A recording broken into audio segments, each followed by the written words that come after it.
title, today we are going to be talking about the books that I've read in the wonderful year of 2021. So we're going to talk about books that I have read and books that I am currently reading, and hopefully you can find some really cool recommendations within this video that you'll be able to read. So without further ado, let's get talking about books.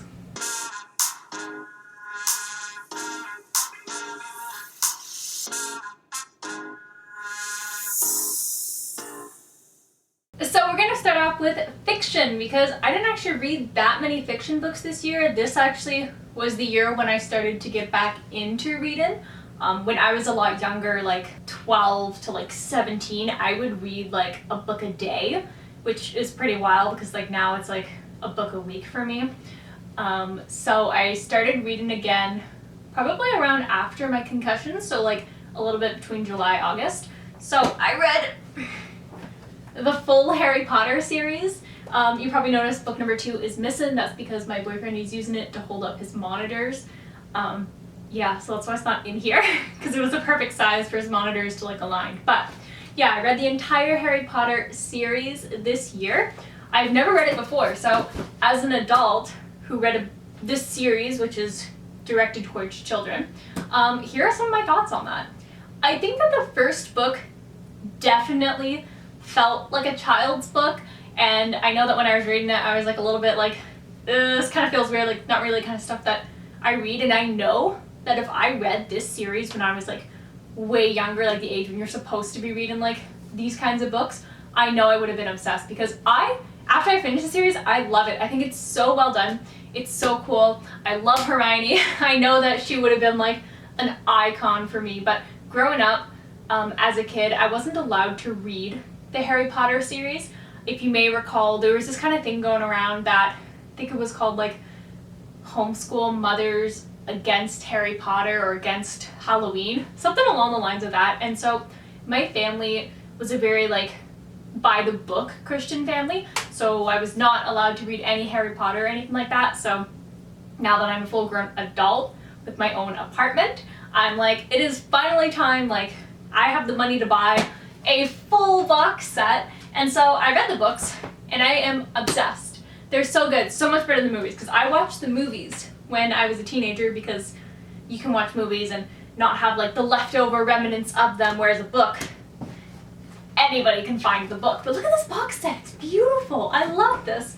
So as the series progresses, obviously the characters get older and the story gets a little bit darker as it goes by, and it's just so well done. So as an adult reading a book more geared towards little children, I think that it's so good. My favorite book was definitely The Order of the Phoenix, which is really strange to me because The Order of the Phoenix was my least favorite movie. But yeah, I was obsessed. I love this book. So good. And it smells great. Highly, highly recommend if you have not read the Harry Potter series. If you're an adult who, like myself, you weren't really allowed to read the Harry Potter series, this is your sign to do it, because it's worth it. Like I said, first book, it's a little on the kid side, but the more you read, the darker and more adult themes kind of come from it. So it's awesome. I read these, so this is really like the main fiction that I read for this year. Fiction that I'm currently reading is The Count of Monte Cristo. Now, honestly, I know nothing about The Count of Monte Cristo, which is kind of ironic in a way, because obviously I'm a writer. I've had work published around the world and whatever, yada yada yada. But I had no idea what the plot of The Count of Monte Cristo is. Now, I'm not too far into it right now. I'm 114 pages in right now. And basically what I know about The Count of Monte Cristo is that it's the classic tale of revenge. Basically, without giving too much away because I don't really know too much about the story, it's basically about this guy who's wrongfully imprisoned by these people who are like really jealous of him. And so he had everything ready for him, like he was going to be promoted as like in the sailor world, like as a captain, he's going to have his own ship. He was going to marry the love of his life, but then something, not going to say what happened, something bad happens and he gets thrown into prison without any idea of like what happened, and his friends are trying to like figure out why is this like nice, perfect, awesome guy like in prison and all that stuff. And so obviously the bad guys who trapped him in there are trying to like cover their tracks and stuff. And so where I am right now, he's still in prison, but I know that later on in the books, something happens and he's able to act on this revenge against the people who wronged him. So I'm really excited about it. I would say one thing about this book, when you read it, it definitely has that old-timey like book feel to it. So the first I want to say even the first 50 pages of this book, I found really hard to try and understand what was happening. Just because of the way that it's written, it's so old and timey. Like you can definitely feel that it was made a really long time ago. Whereas a book like Harry Potter, first page, you're already like immersed into it. So the writing style, by no means, I'm not saying it's bad. I think it's really well done, but it takes a little bit of getting used to like what is happening. But once you get used to the writing style, it's awesome, and I'm very excited to see what continues to happen in this book.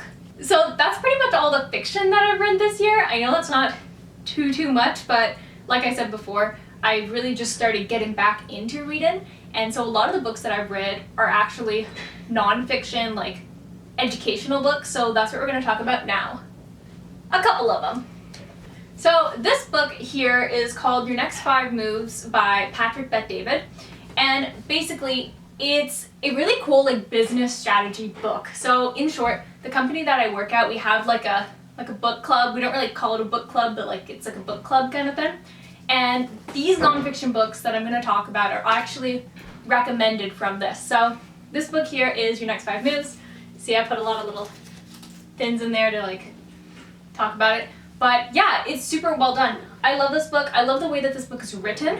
I love the content in this book and the awareness that the author has. So Patrick Bet-David is very aware of who he is, and he really stresses on like how it's important that you know who you are in order to continue and like carve out the path that you want for your life. This book also kind of teaches you the difference between like an entrepreneur and an entrepreneur, like a solopreneur, and like trying to identify like what makes the most sense for you as a person, because some people, they work better as entrepreneurs, which is essentially like people who are in the company and they're helping make all these great changes and always assisting along the way, whereas an entrepreneur is a person who creates something, typically a business, from like the ground up all on their own. So it's really fascinating, and I don't want to like spoil too much, but I think it's just such a well done book, and I highly recommend it. Even if you're not making like, if you're not planning on having your own business, I think it gives really great insights, because I'm not planning on making my own business either,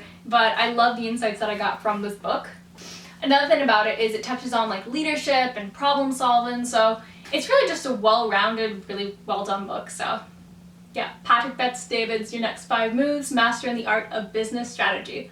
I love this book. The other book I read is called Spin Selling by Neil Rackham, and this one's a little more technical. So the Patrick Bet-David one is very conversational in the way that it is written and the way that it's informing you, whereas this one feels more like a textbook, I would say. Basically, this book goes into detail about the perfect ways to market to an audience, and it's all based on like proven theories and research, like a bunch of research created to make this spin selling like method, which spin selling, according to the cover and of course in the book, spin stands for situation, problem, implication, and need payoff, which are basically the different kinds of questions that you're going to be asking during like that initial phase when you meet like with a client or like a prospect or anybody like that. There are particular questions that you should be asking, and the book also really touches on, which really surprised me, is that there are different ways to close when it comes to the size of the business. So if there's like a bigger business, there's a different way to close versus if you're negotiating with a smaller business. And as somebody who doesn't really know too much about like the sales world, because I'm in the content world, it was really eye-opening to see like how these different industries are working and how there are these little specific methods that you need to do, because a lot of people, like he said in this book, they assume that you just have to keep on trying to close, whereas some of the time, depending on the size of the business, that's not going to work at all, and you're just going to annoy people and lose customers. What I do have to say about this book, though, is it is a little dry. So I mentioned that it's very technical, so when you first get to the beginning of this book, like, you got to power through it just a little bit, because it's kind of like a summary of what you're going to be learning when you continue to the book. So A lot of the beginning of the book is him telling you what you're going to learn from the book. I promise, just bear with me, just force yourself through that part, because once you get past that little hurdle, the education comes flying through and everything kind of connects and it makes a lot of sense. So yeah, Spin Selling was pretty good. I liked it. This book here, I am obsessed with this book. I'm pretty sure I've talked about this book in my podcast before, and I love it. And so I actually read this book years ago when I was at college, and I read it again this year because obviously writing's very important to what I do on a daily basis. And you can see it has like little stickies at the top. So On Writing Well by William Zisner is the best. It's like the Bible for all writers in the world, basically. This is the Bible for all marketers in the world. This is the Bible for all writers. No matter if you're writing fiction or nonfiction, even if you don't like writing, this book, everybody should read it because I'm obsessed with it. And not just because I'm obsessed with it should you read it, you should read it because of the value that it gives you. This book is basically the perfect guide to help you with any of your writing in the world. So it covers literally every single topic you could think of, from like memoirs to fiction to nonfiction to sports writing, like all of this stuff. And obviously when I went to college, I went to journalism school. So this book, the fact that this book covers a plethora of industries that you can write about and how you have to cater to certain like industries and like the language and the jargon and all of that stuff, it's all in this book. And that's like so amazing to me that I love that. And it also talks about a lot of like errors that everyday writers have, especially clutter, which, without spoiling the book, of course, I mean, how hard is it to spoil like a educational book? All I'm doing is giving you the education from that book. But I know some people, they want to like read it for themselves. So what I'll say is that this book touches on clutter, which is incredibly important, and it's everywhere you go, basically. When you're writing a piece, clutter is essentially something in there that, as you know, like clutter, it can be removed and the sentence is still going to work. So an example is like, let's say you have like this big sentence. What you can do to eliminate clutter is just remove that sentence that isn't doing as much work as the rest of the sentence. And if the sentence still works, once you've removed that line or 2 lines or 3 or however many, if the sentence still works and makes sense, then you know that you've just removed the clutter. And honestly, that like blew my mind when I was in school. I was like, what the heck? Like, this is amazing. And I gave this book to a teenager that I tutored once upon a time, and he liked it, which was great. And I think he got a lot of value on it. I mean, based on the grades, from going from 1st grade to a higher grade, I would say this book definitely helped him when I was tutoring him. So amazing. Doesn't matter what kind of writer you are, even if you hate writing, it has some really valuable tips about how you can make your writing the best that it can ever be. And I've read it multiple times now, and I still get amazing things out of this book because it's so good. It's amazing. And again, all these books that I've read are pretty short. So yeah, this book, On Writing Well. This book I had actually read previously in the year. Well, not read, but I listened to it on Audible when I sprained my toe. And then I decided to pick it up because part of my like works book club sort of thing is actually this book. So I wanted to refresh myself. So I actually bought the book, and it's called Building a Story Brand by Donald Miller. And this book, oh my goodness, it's so amazing. I love this. 1, the writing is incredible. So like On Writing Well and Your Next 5 Moves, this book is very conversational, which is great. The similarities that these 3 books actually have is that they all have that usage of pulling actual references and tying in stories to get their point across, as well as like examples on how you can incorporate the learnings of the books into your own work. So these 3 books do that, and that's why these 3 books are my favorite so far. And so yeah, basically, Building a Story Brand goes over the key elements that you should incorporate to really just clarify your message. So what I really like about this is that it touches on the essence of storytelling and what makes a good story. So let me just pull this up. So I'm pulling this from the index so I don't miss a spot. Basically, every single story has these key elements. A character has a problem and meets a guide, who gives them a plan and calls them to action that helps them avoid failure and ends in success. These are the key elements to every single story, every good story, every single movie you watch, every single book that you read. everything that you see in general has these like key factors inside of it. And what I really like about this book is that you can apply this not only, again, to fiction writing, like what I do like on the side, like wanting to be an author, you can also apply it into nonfiction, because this is specifically like more targeted towards marketing and clarifying your message as well as the messages of your clients. But it is so amazing because when you think about it, people see themselves as a hero. And what a lot of marketers do, and a lot of people who are trying to create content, is they see themselves as the hero, not their audience as the hero. But what this book touches on is that you are actually the guide and they are the hero. And that switch of like the perception is really what makes this book so powerful. And what I really like is, being the Star Wars fan that I am, they have a great Star Wars example in here where they basically talk about Luke, obviously, he's the hero of the story. But heroes have a lot of flaws and they're never strong enough to get to the end, because if they are strong enough to get to the end, then it's like, what's the point? Like, the audience isn't going to care about the story. So obviously he meets a guide, and in this case the guide is Yoda, and Yoda basically teaches him and gives him the skills that he needs to guide him to success, because that's what makes a great story. And this whole book touches on that, and it gives tons of examples from tons of other movies and stories, and talks about how you can apply it and how you can apply it right. So the first half of the book really talks, well, a little bit more than the first half, but it really talks about the importance of, like, it focuses on your client side and like how you can help your clients clarify their message.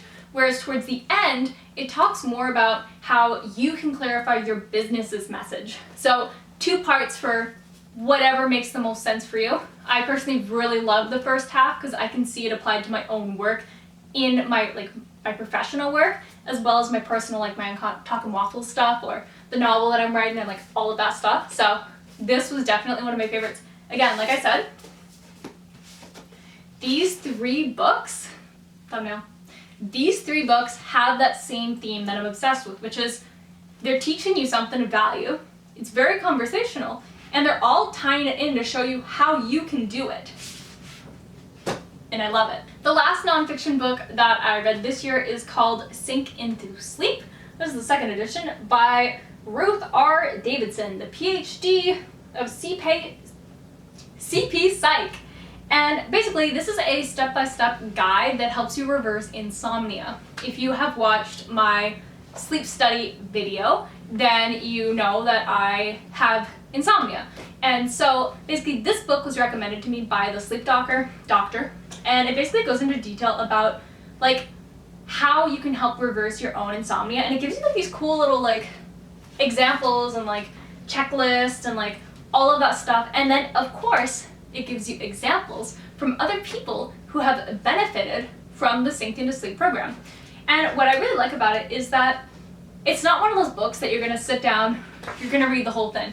No, you're gonna have to follow the whole entire program within it, week by week. So the first part talks about like keeping track of your sleep. So I have like a sleep app on my phone, which I'll give you the name of. And it's called a Sleep-Diary. And basically what I do is I just track how many times I've woken up at nighttime. It's hard to like track exactly. This was what worried me before I read the book, because I'm like, how am I gonna figure out like how many times I wake up? The book basically, it's like, it's really hard to determine how many times you woke up. Just put like your estimated amount of time. So you put that, you put what time you wake up at, what time you go to bed at, what time, like how long you collectively were awake during the night, and like all of that stuff. And then it gives you like this little formula, which, not being a math person, was really difficult for me at first. Then I found a calculator, so that was fine. So after that, what you do is you put in the calculator, and then it tells you, the first thing is you have to basically, for the amount of hours you sleep, you have to stay up that much later, like in the nighttime. So instead of me going to bed at 9, I would have to stay up around 11 o'clock, but still wake up at the same time at 6 a.m. And that's to like really like tire out your body to help you sleep longer. And honestly, like it works. It's super cool. And so I say that this is a book that I have read, but technically I haven't finished it yet because I'm still waiting to hear back from my sleep doctor on my next instructions. But I thought it made sense to put it in this category because it's pretty much done. So yeah, Sink into Sleep. It's a pretty good book for helping you combat insomnia. So if you're like me and you don't know how to sleep, check out this book. I recommend it. It's pretty fun. Well, as fun as a sleep book can be. And lastly, a book that I'm reading right now that is nonfiction. Hopefully I don't butcher the name here. Aristotle's Nicomachean Ethics. Now, this book is a little bit of a hard read, to be honest. Like, I bought it because I'm really interested in philosophy and like brought it in my mind and like just reading a bunch of different stuff that I don't typically read. So I was like, oh yeah, I'm gonna pick this book up. It's pretty good. I really like it. It really just like touches on like what are the factors of happiness and like the like being noble and like the virtues of a person and like all of that stuff and like how your actions have like consequences, like your choices, like all of that stuff. It's not done yet. I've read like, I don't know, a couple pages of this one, like a couple chapters maybe? It says like chapter 5. So I read 5 chapters of this book basically. And I think it's really good. I think it's a little bit hard to read at times.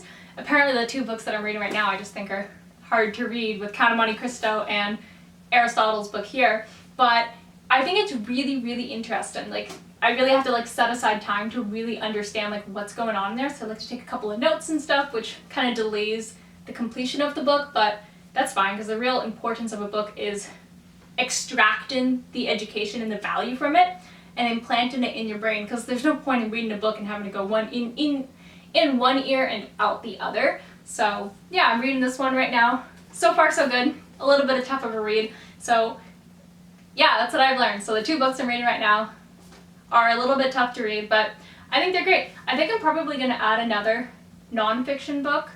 No, I'm going to add another fiction book into my little series of books that I'm reading. That way it's just like something that's a little bit easier to read versus the 2 ones that are a little bit more difficult to read. So yeah, these are the books that I've read so far in 2021. The year is pretty much over, and yeah, so the next book I'm actually going to be rereading, which I don't have it with me right now because I don't know where I put it, but it's How to Win Friends and Influence People. That book is honestly game-changing. I read it before when I was maybe 18 or so, maybe 19, and I only have great things to say about that book. It really just changed my view on like life and like what I can do to improve as a person and how I can literally win friends and influence people around me. But like, it sounds like kind of like a ew, gross kind of title, like ew, why would you want to like influence people? But it's not like what it means. Yeah, so I'm really excited. I'm going to be reading that book next. That's for my works book club in January. Like, that's when the book discussion is. So I'm excited about that. And then I'm thinking about reading the Lightning Thief series. It's a book more directed towards like younger children, like Harry Potter here, but it was also a series that I wasn't allowed to read because it's about like the other gods and stuff. Like, I've never read it, but from my understanding it has like Zeus and like all the other like Greek gods. I think they're Greek gods. Correct me if I'm wrong on that, please, people in the comments. So that's the series I want to read next. Probably in January I'm going to start that, but yeah, that's the plan that I have. Essentially, I think this year is all about reading books that I wasn't allowed to as a kid, as well as educating myself. So I got a good mix of books here, I think. So I hope you had a lot of fun, and I hope that these recommendations are super useful to you as well. And yeah, comment down below some books that you really enjoyed. It doesn't matter the genre, it doesn't matter the length. I love big fat books. Like, my all-time favorite book in the whole world is The Priory of the Orange Tree. I'm gonna put a picture of it here. And I am obsessed with that book. I read it in like a week, and then I gave it to my friend, and then she gave it to our other friend, and like everybody's just reading it because it's so good. I love that book so much. If I read it this year, I would talk about it a little bit more, but I highly recommend The Priory of the Orange Tree. It's got everything you need. It's got fantasyness, it's got gayness, it's got incredible writing, incredible characters, like incredible story, incredible writing. I love that book. Everything about that book, amazing. So please comment down below any and all books that you recommend me to read for January 2022, and I will check them out if they tickle my brain in a happy way. And so yeah, with that, I'm gonna bid you a great rest of your morning, great rest of your evening, great rest of your night, great rest of your apocalypse, and great rest of your reading endeavors. Have lots of fun, and I'll see you next time. Bye!